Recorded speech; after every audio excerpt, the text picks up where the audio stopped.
અરે હું શું કહું છું, મારી લિપસ્ટિક ઘરે રહી ગઈ છે, ચલો ને પાછા. અરે લિપસ્ટિક વાળી સાની માની ગઈ ને કોકના ત્યાં જમવાના ટાઈમે જવાનું છે. એ પપ્પા કીકી. અરે બંધ કર ને, આગળ એક્સિડન્ટ થઈ જશે. એડ્રેસ કઈ જગ્યાએ છે? કંકોત્રી લાવી તું? કંકોત્રી ભૂલી ગઈ. તારી જોડે લગન કરીને તો હું ફરાઈ ગયો છું. અરે તમને કહું છું, હું શું કહેતી હતી, ચાંદલો કેટલો કરવાનો છે? અરે કરી દેવાનો જેટલો કરવાનો, એમાં પૂછવાનું થોડી હોય કે પણ કેટલું કરવાનું છે એ તો કહું. કર દેવાનો કે આપણે 5-6 હજાર રૂપિયા ચોલ્લો નહીં કરવાનો. તારે દૂરની બેન ના લગન છે, તારી સગી બેન ના લગન નહીં. હા રમણીકભાઈ, ના રજા રાખી દે યાર. અરે આ સાસરી પક્ષ ના લગન હોય એટલે કેવું બધું યાર. હું તો કહું લગન કરવા જ ના જોઈએ. હું શું કહું છું, ચલો આપણે ફોટો પડાવવા જઈએ. અરે તારો પડાવો જ પડાય, મારા ફોટો નહીં પડાવો.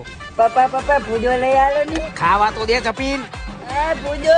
અરે પણ શું ફૂદો કરું એક. તોય કોતું કરી યાર, કેટલું કરું. અરે પણ તને કીધું તો ખરું કરી દેવાનો. ચાલો જેટલો કરવો એટલો. મગજ ની શું નાચ કહેતા છે. હાલો. અરે ક્યાં જતી રહી તું? આખા મંડપમાં ક્યાં દેખાતી નહીં? તું છોકરી નથી એની હારી મૂકવા જતી રહી? અરે હેડ ના ભાઈ, મોડું થાય, રાત રોકાવાનું છે.